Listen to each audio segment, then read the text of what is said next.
स्वातंत्र्याच्या कुंपणाआड आयुष्य जगणाऱ्या कैद्यांनाही आनंदाचे पंख असतात. याच कुंपणात आनंद शोधणाऱ्या कैद्यांनी गणेश उत्सव साजरा केलाय, तेही आनंदाचे पंख लावून. येरवडा खुले कारागृह गुन्हेगारांची परिवर्तन शाळाच. आयुष्य जगताना ऐन उमेदीच्या भरात चुका होऊन जातात आणि जगावं लागतं ते स्वातंत्र्य देशातलं पारातंत्र्यातलं जगणं. पंख असतात पण उडता येत नाही, आभाळात चांदणं असतं पण अनुभवता येत नाही. पाऊस पडतो, धरती नाती धुती होते, पण भिजूनही कैदी कोरडाच राहतो. पोटी मुलं बाळं असतात पण कुरवळता येत नाही, समाज स्वीकारत नाही. आयुष्याची नाव किनाऱ्यालाही लागते, पण किनाऱ्यावरच भरकटत राहते. कैद म्हणजे दुसरं काय असतं? मृत्यूनंतर भेटलेलं बोनस आयुष्य परीपरीनं जगतात शेवटी कैदी. खरं तर कैद स्वातंत्र्यावर बंधनं आणू शकते, पण प्रगल्भतेवर नाही. कैद हसण्या खिदळण्यावर बंधनं आणू शकते, पण संवेदनांवर नाही. प्रगल्भता, संवेदना, प्रतिभा त्या तशाच असतात, ताज्या, तर्रार आणि चिरंतन सुद्धा मानवी आयुष्याच्या अस्तापर्यंत. येरवडा कारागृहातील कैद्यांच्या संवेदनांनी कारागृहालाच आनंद शाळा बनवलंय, उत्सव शाळा. आणि त्या उत्सवी आनंदाला उधाण आणलंय ते गणेश उत्सवाने. येरवडा कारागृहात गणेशाची स्थापना करण्यात आली आहे. कैद्यांनी एकत्रित येऊन या उत्सवाला मूर्त स्वरूप आणलंय. कारागृहात असलेल्या सांस्कृतिक सभागृहाच्या मंचावर मकर बांधून गणेशाची स्थापना केली आहे. मकर बनवण्यापासून ते आरतीच्या वाती बनवण्यापर्यंतची सर्व कामे कैद्यांनी केलेत. गणेश प्रतिष्ठापनेच्या पहिल्या दिवशी नागपूर चाळीतून गणपतीची मूर्ती वाजत गाजत कारागृहात कैद्यांनीच आणली. पुजारी कैदी, भक्तही कैदी, उत्सवादरम्यान साजरा होणाऱ्या सांस्कृतिक कार्यक्रमाचे शिलेदारही कैदीच.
येरवड्याच्या खुल्या कारागृहात आज 101 कैदी आहेत. या कैद्यांकडून कारागृहाची 160 एकर जमीन कसली जाते. 1 महिना काम केल्यानंतर कैद्यांना 1 महिना सजा कमी केली जाते. यासाठीच कैदी कारागृहाच्या 160 एकर जमिनीवर मरमर मरत असतात. कुणी 14 वर्ष सजा भोगलीये, कुणी 16 वर्ष सजा भोगलीये, तर कुणी 18 वर्ष.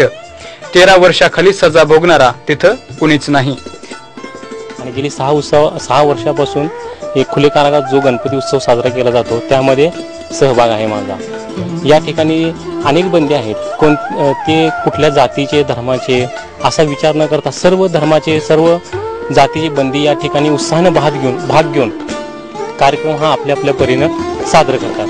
त्यामध्ये कोणाला चांगलं डेकोरेशन येते, त्यामध्ये एक मंदिर असेल किंवा काय असेल ते देतात. कुणाला लाईटिंगचं वगैरे, आता दिलीप बनसोडे म्हणून आहेत, ते सगळे लाईटिंगची व्यवस्था करतात. हे जे आहे ते मंदिर विश्वास फासे हे सगळं पूर्ण मंदिर वगैरे जे आहे त्यांनी केलेलं आहे. तसंच बाकीचे बंदी ज्यांना इतर गोष्टी काय आवडतात ते प्रत्यक्ष त्या ठिकाणी हस्तक्षेप करून ते स्वतः करतात. यामध्ये सर्वात महत्त्वाचं म्हणजे स्वेच्छेने सर्वजण करत असतात आणि कुठलाही भेदभाव केला जात नाही. आणि त्यातून एक प्रकारचा विशिष्ट प्रकारचे 10 दिवस जे असतात ते आम्हाला एक वेगळ्या प्रकारची चांगली सगळं अधिकारी कर्मचारी यांच्याकडून चांगल्या प्रकारची वागणूक मिळून समाजात एक वेगळा संदेश याच्याविषयी आमचा चांगला जातो. सर्वात महत्त्वाचं म्हणजे 10 दिवस जो गणपती महाराष्ट्राचा आराध्य दैवत म्हणून जे कारागृहात साजरा केला जातो त्याविषयी विशेष आनंद असल्याने किंवा वेगळेपण असल्याने सहभागी आम्ही सर्वजण होतो. सकाळी 8 वाजता कामावर गेलं की दुपारी 3 वाजताच परत रवानगी. थकलेल्या कैद्यांची आशाळभूत चेहरे आणि किलकिल्या नजरा बघितल्या की यांनी कधी काळी गुन्हा केलाय यावर विश्वासच बसत नाही. परंतु वास्तव कुणीही नाकारत नाही. कैदी तर नाहीच. वास्तव स्वीकारूनच कारागृहात आनंद शोधण्यासाठी कैद्यांनी गणेश उत्सव साजरा केलाय. आणि हा गणेश उत्सव म्हणजे हा एक प्रकारे आम्हाला एक आध्यात्मिक शक्ती देणारा आराध्य दैवत गणेशाच्या या कृपेने आम्हाला हे दिवस इतके चांगल्या प्रकारे जातात का त्याच्या आठवण सुद्धा येत नाही आम्हाला बाहेरची. परंतु हे बाहेर जाणं आमचं कर्तव्य असतं. आणि महत्वाचं म्हणजे सर्व बंदी बांधव आमचे कुठल्याही धर्माचा विचार न करता सर्व प्रकारे एकत्र येऊन शनी पूजा वगैरे करतात. धार्मिक असल्यामुळे त्याच्यामुळे काय सतत इथे पण आणखी 7 वर्षापासून आम्ही गणेशोत्सव करतो. त्याच्यामुळे सर्व धार्मिक कार्यामध्ये आरती वगैरे म्हटली जाते. त्याच्यामुळे ते माझ्या पाठांतर झालेलं असल्यामुळे मी ते करतो इथे. आणि मला सर्व बंदी बांधवांचे चांगल्या प्रकारे सपोर्ट मिळतो. त्याच्यामुळे आणखीन उत्सव वाढतो.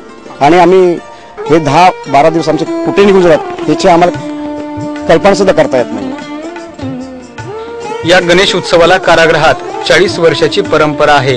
कारागृहात ड्युटीवर असणारे अधिकारी उत्सवासाठी वर्गणी देतात. त्या रकमेवरच कैदी उत्सवाची खरेदी करतात. येरवडा जिल्हा खुले कारागृह येथे कर्मचारी अधिकारी यांच्या वर्गणी काढून सदरील गणेशोत्सव हा साजरा वर्षानुवर्षे साजरा करण्यात येत आहे. आणि त्या ठिकाणी वेगवेगळे कार्यक्रम अरेंज करून 7 ते 10 दिवसाचा जो कार्यक्रम आहे तो व्यवस्थित उत्कृष्ट पद्धतीने पार पाडला जातो.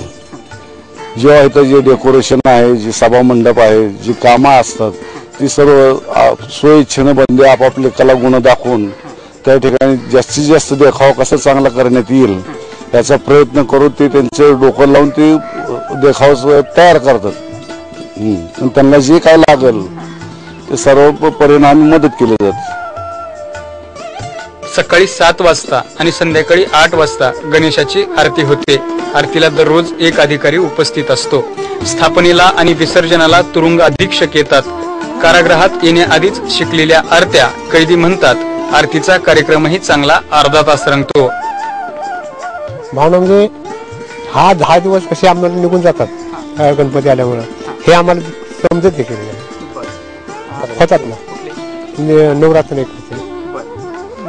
हनुमान जयंती, नवरात्र उत्सव, सर्व धार्मिक कार्यक्रम जे आहेत सांस्कृतिक आणि धार्मिक कार्यक्रम जे ते सगळे दत्त जयंती, हनुमान जयंती, गांधी जयंती, शिवाजी सगळे धार्मिक कार्यक्रम सांस्कृतिक कार्यक्रम हिरिरीने या ठिकाणी कैद्यांच्या सहभागातून होत असतात.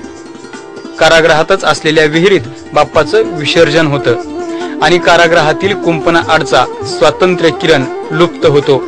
मागे उरतात त्या किलकिल्या नजरा आणि विषण्ण मन. तरी असा उत्सवाचा दिवस आल्यानंतर सर्व बंदी बांधव आम्ही मिळून सनी कार्य पूर्ण करतो. आरत्या वगैरे आम्ही म्हणतो. ह्या उत्सवाच्या काळात तुम्हाला घराची गावाकडची आठवण येते का? येतेच ना. आता हे कुटुंबच आहे असं ह्या पद्धतीने आम्ही ह्या कुटुंबातच सर्व मिळून सनी धार्मिक कार्य करतो.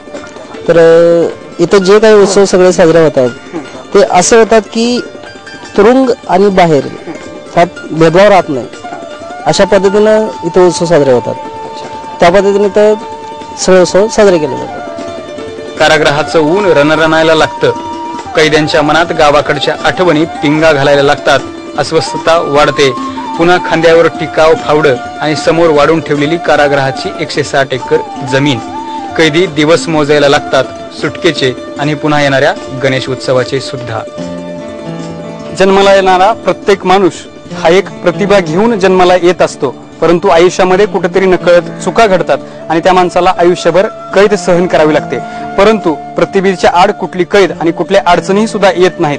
येरवडा खुल्या कारागृहामध्ये असणाऱ्या कैद्यांच्या समोर सुद्धा ही कैद अडसर ठरली नाही. तर त्यांनी आपल्या प्रतिभेच्या जोरावरच गणेश उत्सव साजरा करायला सुरुवात केली आहे. या ठिकाणी त्यांनी अगदी व्यवस्थितपणे हा गणेश उत्सव साजरा करणं सध्या सुरू केलेलं आहे. त्यासाठी लागणारी आरास सगळं काही त्यांनी या ठिकाणी मांडलेलं आपल्याला दिसतंय. खरं तर समाजामध्ये जगण्यासाठी माणसांना गरज असते ती संवेदनाची. आणि ज्या वेळेला माणूस कैद भोगतो त्यावेळेला संवेदना संपत जातात. परंतु येरवड्याच्या खुल्या कारागृहामध्ये या उत्सवाच्या माध्यमातून कैद्यांचीच संवेदना जपण्याचा प्रयत्न केला जातोय. व्हिडिओ जर्नलिस्ट मंगेश पवारसह Datta Kanwate, next generation news, Pune.